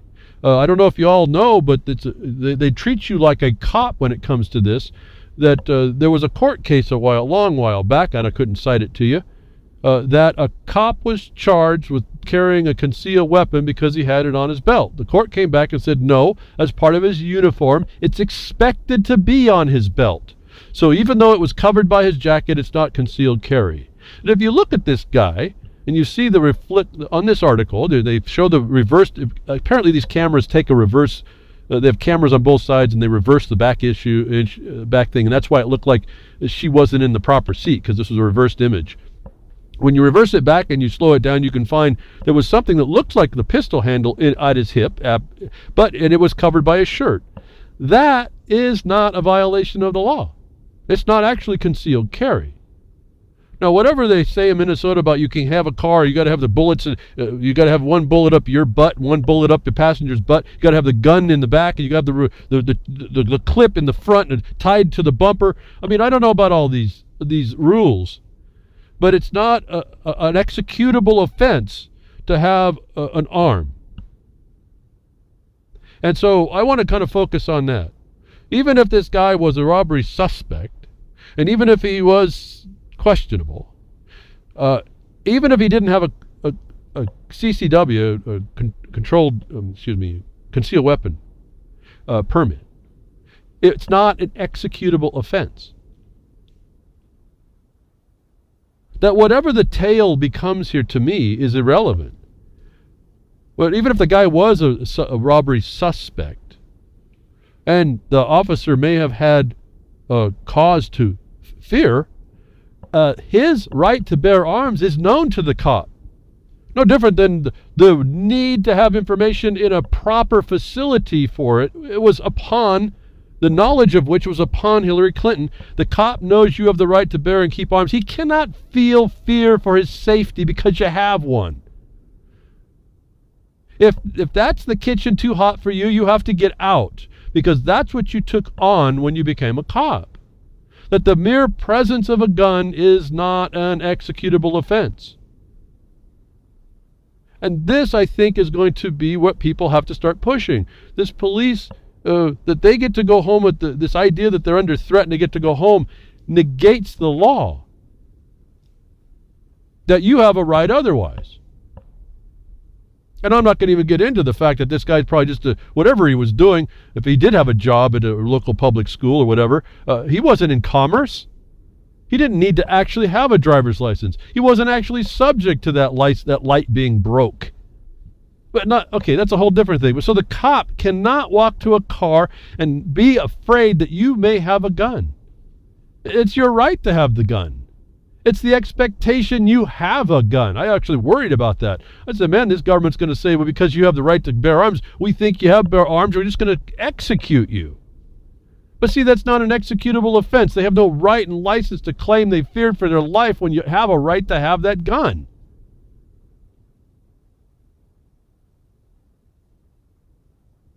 So, if this is what this is all about, this officer's responding because he felt that the guy was going to go for a gun after the guy made a statement that he was going to go for a permit instead. There hasn't been no proof that he was going for the gun anyway, just that he mentioned it. The officer can't really make the valid claim that he feared for his life. And I know I wouldn't want to be the cop in that condition. I know this is not a real nice world to be a cop. But you know, we've kind of created this problem as well.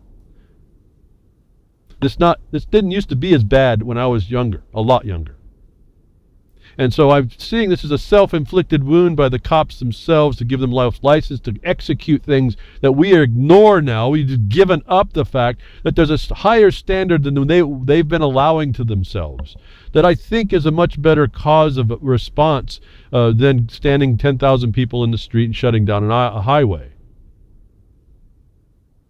10,000 people turn around and going after the policy that allowed this kind of stuff. And I may have all these. That was down south is the one I'm talking about.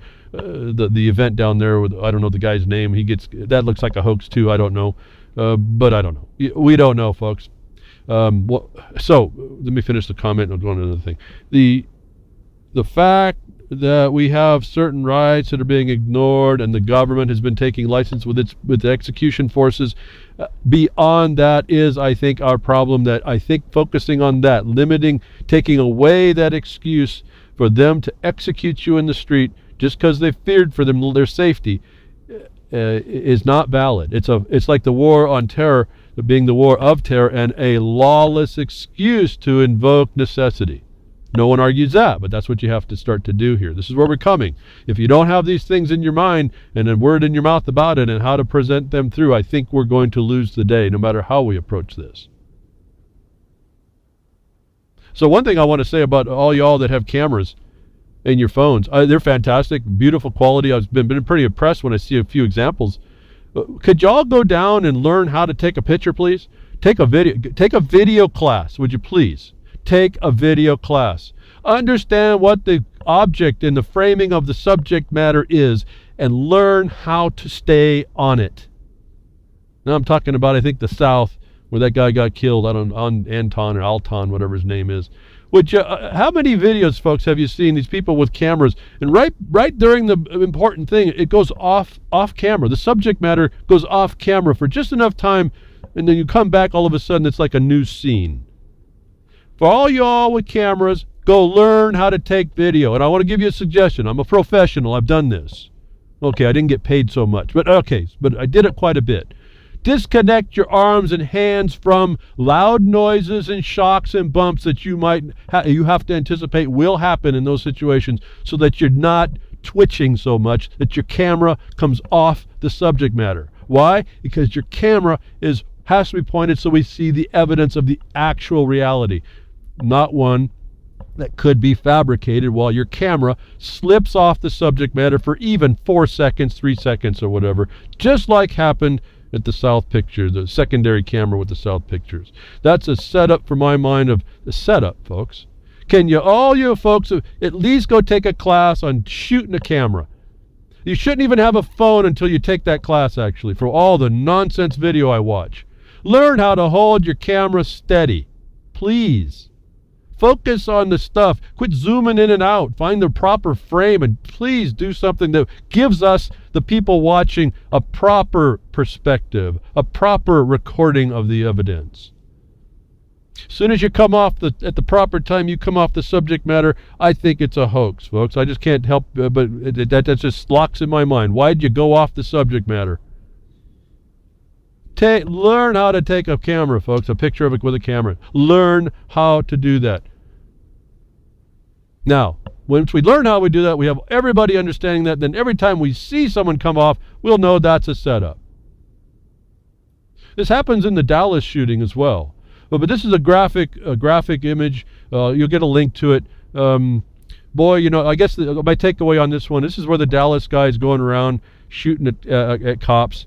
We also find out the same vantage point, the audio in this that I heard says the shooter's in the second floor, top floor, and he's not. You actually see him in another video that he runs away and runs behind. That's why you find him in a garage. He wasn't in the building. So there's lots of misreporting as well. But in this video that you get, I would just tell you, folks, at least note to self, never ever use, never ever use a pillar as a defensive position. And think twice about using it as a defensive position if someone's backing you up. And I think that's all I'm going to say about that. There's things that people do when you get into these close quarter battles that you're going to have to be aware of, folks. I mean, I don't even have my mind there. That's why it kind of startles me a little bit. How quickly you can be outdone thinking you have a big concrete pillar between you and the next guy that may be no good against you. I mean, to me, I'm embarrassed for the cops on this one. If this was legitimate and they were having to protect themselves and they're protecting the public because some guy got nuts, and there they are, even though this whole thing seems to be a big joke to begin with. And I have a funny suspicion these are more like, the false flags. I think you're seeing real stuff going on. There's a way a body collapses when you pull the trigger on, when you pull the switch on a body. The people's body seem to go down to the ground the same way. When your life switch gets pulled, the body drops and it goes down. It doesn't respond. You see that. You see that in this cop getting shot. But how he got killed, how untrained he was to deal in this matter, thinking he's going to be a hero and run up on this guy, mano a mano, close quarter fighting, and puts a pillar between him and the guy that's on the move, is shocking. I think the graphicness of this is shocking. How out of position, how defenseless he puts himself. That, folks, there's things in the world that we're just not trained about. That I start to appreciate why they fear the veteran. And then I think about immediately, if all those veterans were seeing the shaft that they were given, and they realize how detrimental this whole country has been going, that maybe they would be organizing up better than the Oath Keepers to understand what we might be up against, and start doing things proper, as I'm starting to say, but show the force that you could be, to send the message that this nonsense that the cops are doing to give them this pressure, this execution style, is not going to be tolerated. I think if we tone that down, then the people that are complaining about Black Lives Matter, their issue goes away. Especially if we show out that the Black Lives Matter rioting are causing the problem, and it's being used by the government for these purposes. So, I've just been saying, just to clarify, I've said I believe that this video is accurate, but you notice right before it, you can hear that someone was supposed to be shooting on here. Why was she supposed to be shooting on there and then have to be instructed to put the camera back in place while she heard the loud shots going off? That someone, apparently the guy maybe that's in the video, comes back and gets it right on the point. And then he misinforms people, and so I see a little bit of a setup there. That if this is a false flag, remember, the consistency between Brussels, I think it is, and Paris and Dallas, was that there was early reports of another black Mercedes or two. And that brings up the concept of false flag for me pretty quickly. That, we don't know what we're looking at.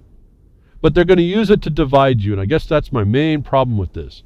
There's capacities in people that you can't compete with if you're not trained. And so if we're not trained, we should be avoiding those weaknesses, and we should do things that are more powerful. The only way I can see to stop this nonsense is to get into those people that have taken license to come out and kill other people underneath the collar of authority of law enforcement. When I can show you that law enforcement and criminal just us is organized crime. This has to be clarified. This has to be opened up and fixed. I think once we do that, once we lose this profiling idea where this guy who may have been a bank robber or not was hit 52 times by the cops in his town to the tune of $6,800.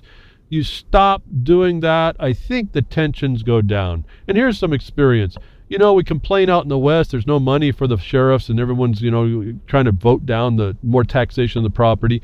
Well, that's a crime on its own. But when there's not enough money for the so-called criminal justice system, most everybody, despite the few that feel victimized by the potential threat of being subject to some kind of a crime, which the system itself will say is rising, which is not the truth. Do you know that when there's less cops on the road, most people I talk with say they feel a lot more secure and a lot more relaxed. So you just take that example, you bring the cop level down, certainly bring down their ability to execute people for no good reason, literally no good reason. Maybe step in to make policies that makes a strict accountability in those matters. Maybe we're going to start to see this thing toned down. The government is not going to do it on its own. And that's why you see it escalating. That's why when you see taxes go up, they want to say they're going to do more law enforcement. You see crime go up. It's because they're more out there to beat up people, to make it look like the crime. And I can show you, I've just done it. We made out with the record. It's now filed officially. I can show you that what they're doing is a money laundering system pretty clearly. And so criminal justice is good business. It's criminal. It's just us. But it is good business, and they get you to pay for more. So this is us not paying attention.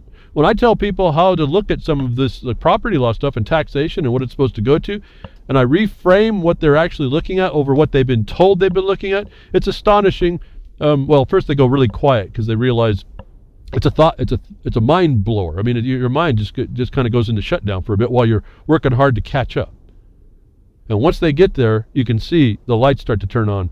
And then it's, I don't know, we really have to talk. I talk a lot here. I talk a lot when someone doesn't really know a lot. But once anybody gets it, I kick back. I kind of smile because I don't have to talk so much. I'll direct simple little statements.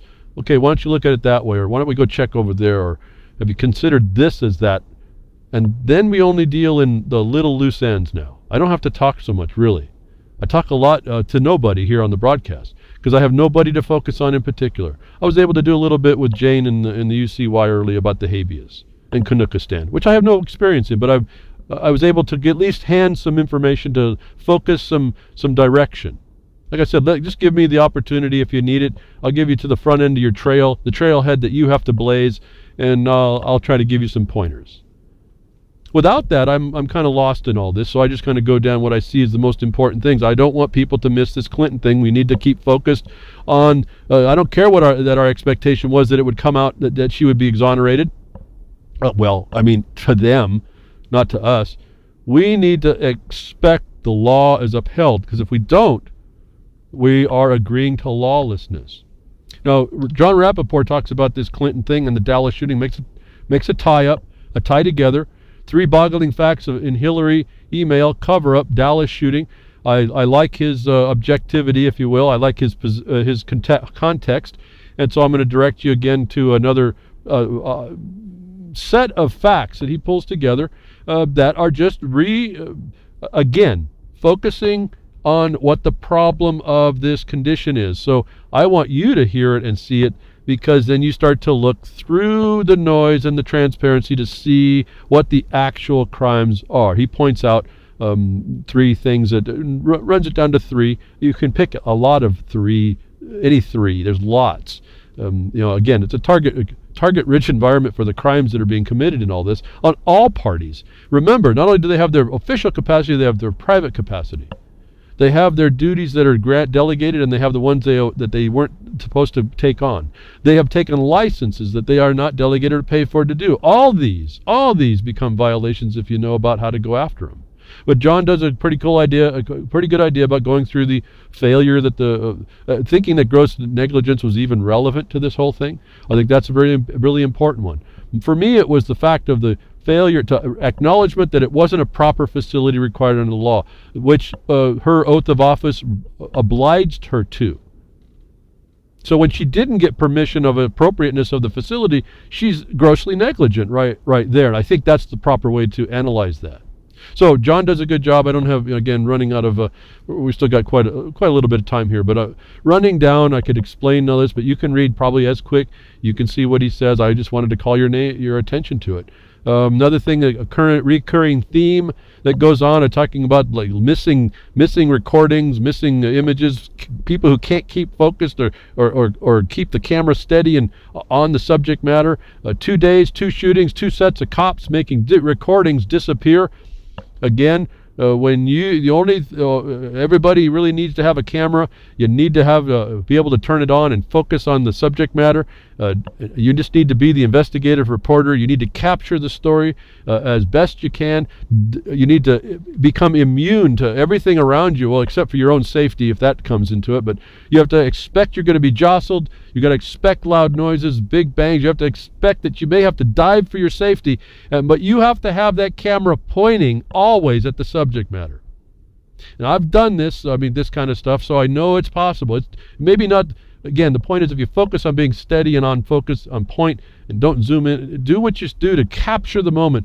You're going to do a lot better than if you think that you're not. But you're not going to be one of those people that are blamed for not being on the subject matter at the critical time, or at all. Like these 2 people, these two more incidences where the cops, cameras everywhere, and yet the cops don't have the evidence.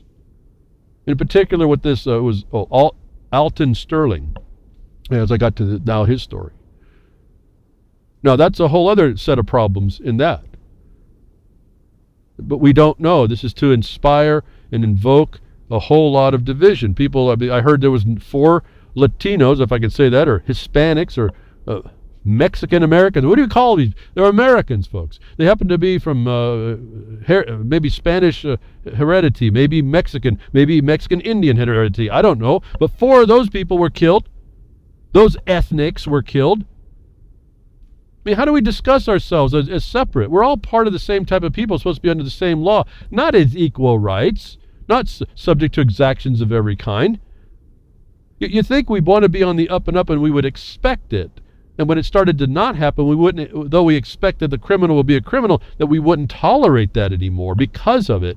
That 4 Hispanic people, Latinos, were killed at the same time, and we didn't hear anything about it. But in this particular case, the law enforcement gobbles up all the film, all the recordings, and then you don't get to see some of it.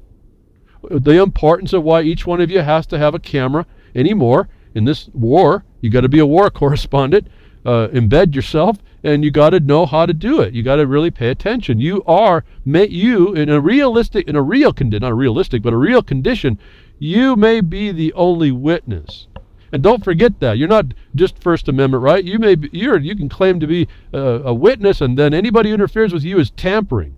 And if you're really sharp and have the wherewithal, something I don't have available, well, I don't have a phone, so I can't do it. But you'll co-record. You'll record in the camera, or you'll go ahead and process that up to Periscope, or you'll have a server, a cloud server, or whatever, in order that you are able to have a copy for yourself. Because you're identified by what evidence comes out. You're then conditioned by what the government will allow out, as we saw in the Clinton thing.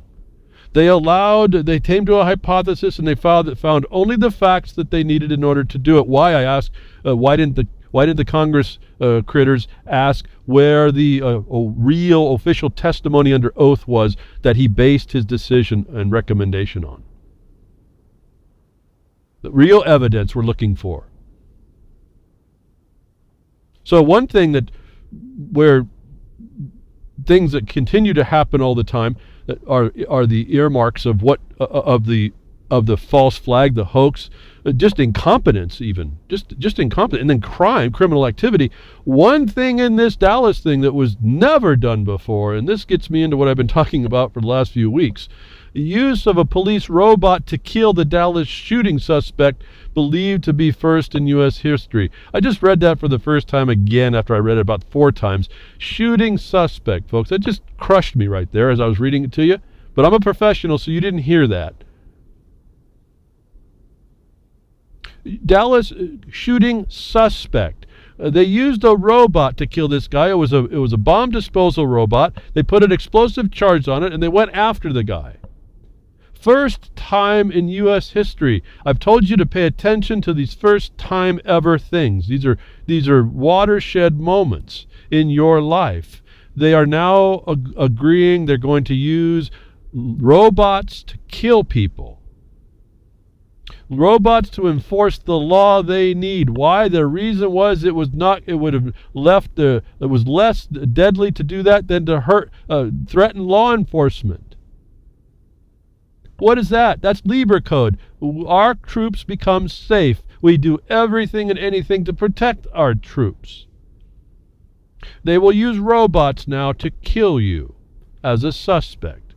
I want you to remember the last few weeks I've been telling you about what they're going to use these robots for. About was it North Dakota already has robots that do this kind of stuff, and they were saying they were going to arm the robots with actual death weapons.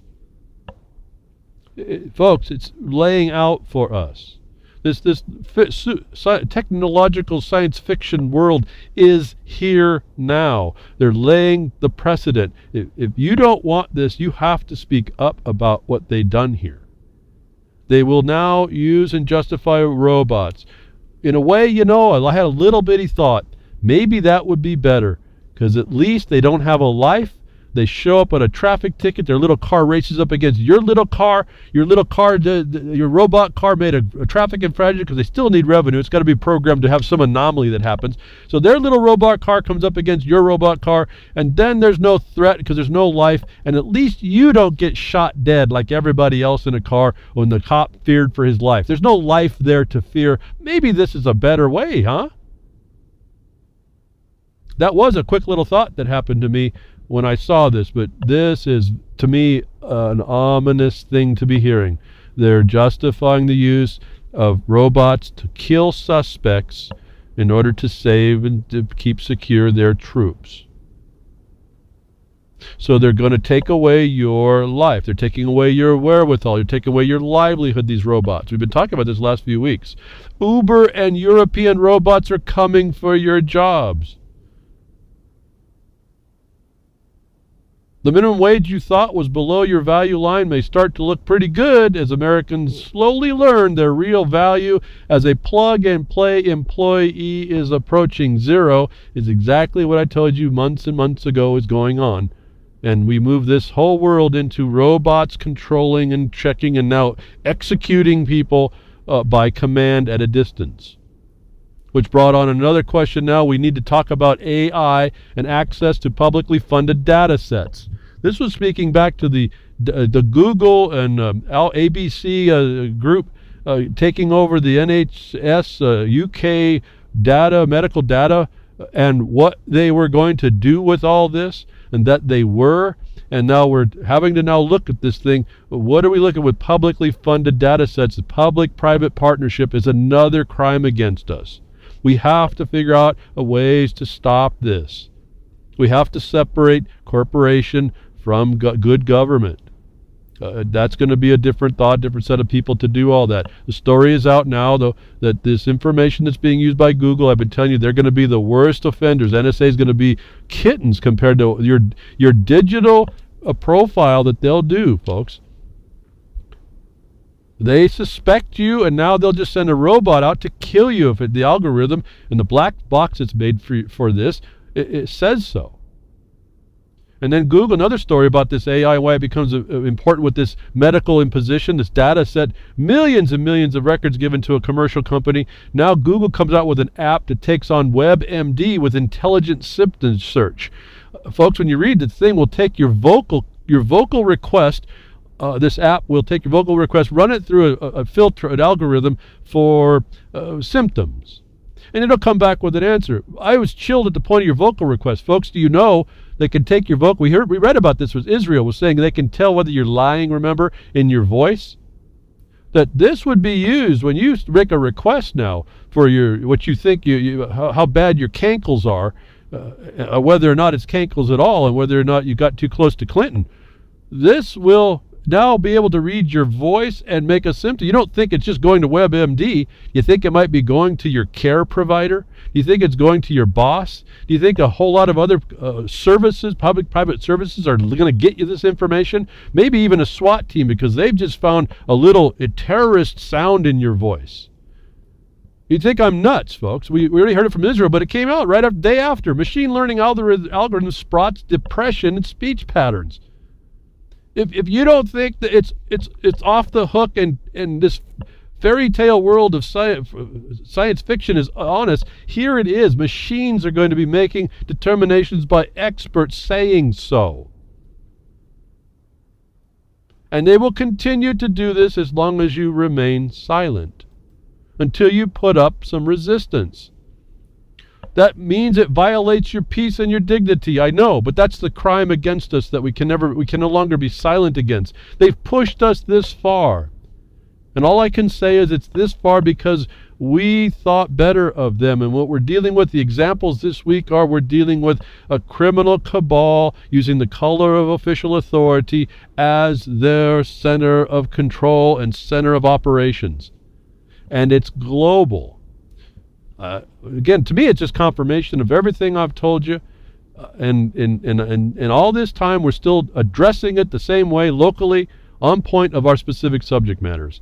That's what I'm asking you all to have some inspiration to do, Dedicate yourself to one little thing and develop it from there, and I think you'll have much better success to really get in the face of it. We have the numbers. We just have to step up. Thank you for tuning in today. I hope you heard something that'll help you out. Just engage, maybe inspire you to do some more check-in or whatever it'll do. Thank you very much, Grimner, for reallibertymedia.com and the place for the blogcaster and all the work you do. And freedomsnetwork.com, social network for independent, non-dependent people. And the Dork Table's there, too. And we have UCY TV. Thank you very much to the chatters and Jules and your broadcast, simulcast, and your replays, the past casts. I thank you very much. And any of you terrestrial broadcasters, I do appreciate it. Folks, pass the broadcast around. Again, we don't promote what we do, but I don't mind you promoting the broadcast or maybe other places. Tech Diff.